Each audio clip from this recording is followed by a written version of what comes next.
Assalamualaikum warahmatullahi wabarakatuh. Selamat pagi dan salam sejahtera untuk kita semua. Bertemu lagi dengan saya Murni Handayani dalam mata kuliah Sifat Fisik Bahan Pangan pada program studi pengembangan produk agroindustri. Nah, bagaimana kabarnya teman-teman sekalian? Semoga semua dalam keadaan sehat dan semangat untuk mengikuti materi pada pertemuan kali ini ya. Semangat! Untuk materi pada pertemuan kali ini, kita akan membahas terkait dengan aplikasi sifat fisik dalam pemindahan bahan.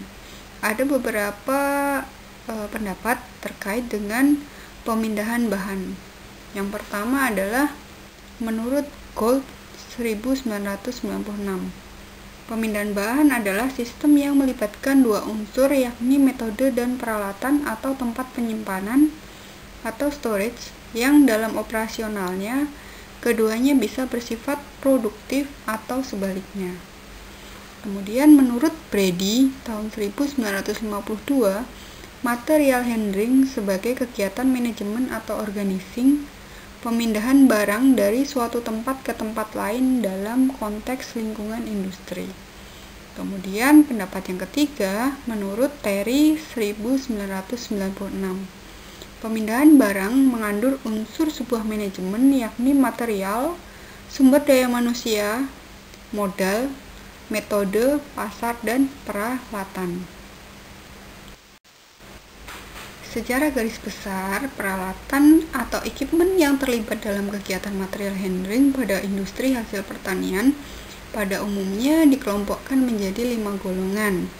Yang pertama, alat transportasi bisa berupa konveyor, crane atau truk, alat penyimpanan atau storage, alat untuk identifikasi produk seperti barcode, electronic data interchange, alat penyimpanan sementara seperti kotak, tas dan peti, kemudian alat penata seperti lift atau robot industri. Untuk kegiatan pemindahan bahan atau material handling, penguasaan sifat fisik bahan sangat membantu tercapainya tujuan di setiap tahapan unit operasi.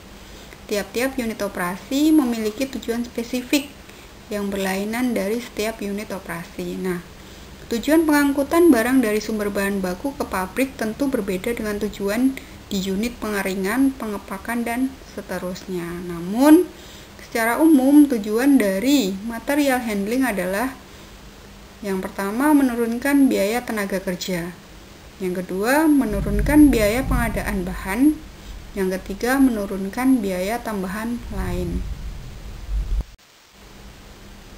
Oleh karenanya, pertimbangan utama dalam pemilihan metode dan peralatan dalam material handling adalah bahwa metode atau peralatan itu dapat meminimalkan kerusakan dan kehilangan atau susut bahan selama transportasi, menurunkan risiko kontaminasi, mempercepat kinerja, serta menjamin bahwa bahan itu aman untuk manusia atau tidak mencemari, sehingga mudah dalam pengoperasian.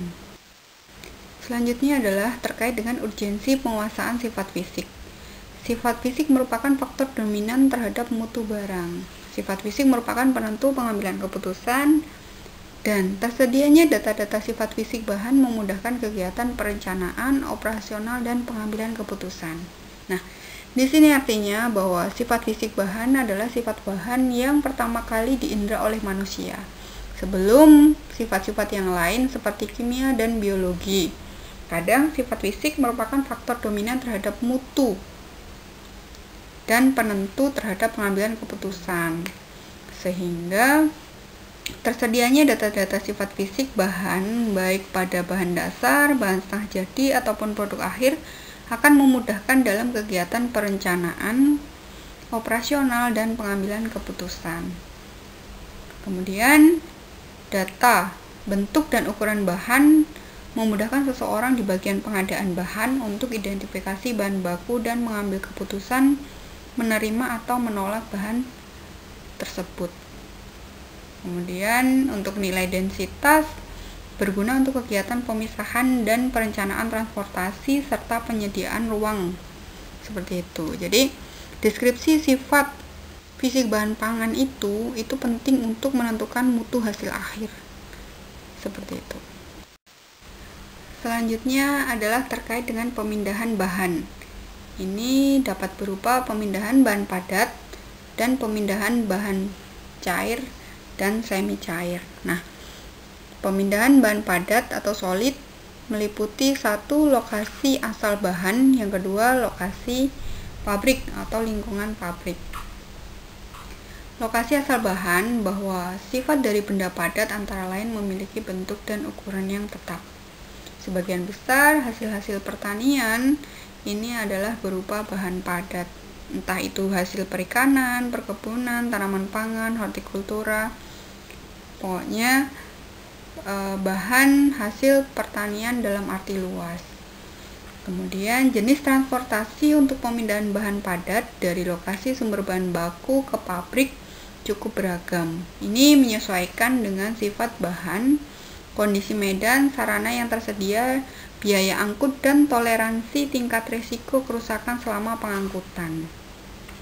Nah, hasil pertanian yang bersifat mudah rusak karena sifat fisiknya yang lunak memerlukan wadah atau packing khusus selama pengangkutan, yang mana wadah tersebut umumnya terbuat dari bahan yang lentur, lunak, dan mampu meredam getaran.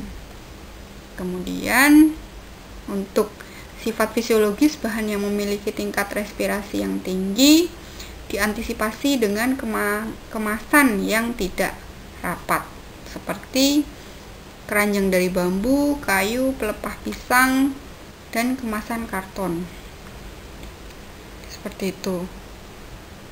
Nah, kemudian di lingkungan pabrik, ketika mode pengangkut atau alat pengangkut bahan sudah sampai di lokasi pabrik, bagian penerimaan barang, selanjutnya dilakukan proses pembongkaran. Nah, ada beberapa cara pembongkaran bahan, antara lain bisa dengan cara manual atau dengan tenaga manusia, ada pula yang menggunakan alat bantu seperti kren atau forklift. Nah, sebagian bahan ada yang segera diproses dan sebagian ada yang masuk ke penyimpanan sementara.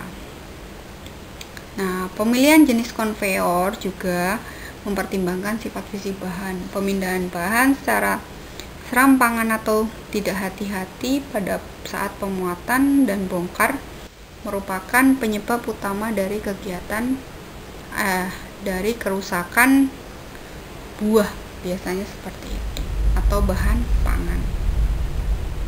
Selanjutnya adalah terkait dengan pemindahan bahan cair. Terkait dengan pemindahan bahan cair dan semi cair. Nah, untuk pemindahan bahan cair dan semi cair dari unit operasi satu ke unit operasi yang lain pada industri itu digunakan pompa. Ada beberapa jenis pompa yang digunakan dan pompa tersebut digunakan untuk memindahkan bahan tersebut. Seperti itu. Nah, contohnya pada pompa sentrifugal memiliki kemampuan pemindahan fluida tinggi hingga mencapai 500 galon per menit. Namun kecepatan yang tinggi dapat menyebabkan turbulensi. Hal ini berefek terjadinya peningkatan suhu yang signifikan. Nah, oleh sebab itu proses pemompaan susu dilakukan pada suhu rendah. Kenapa?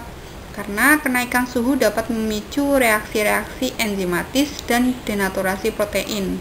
Hal ini dapat menurunkan kualitas susu. Seperti itu. Nah,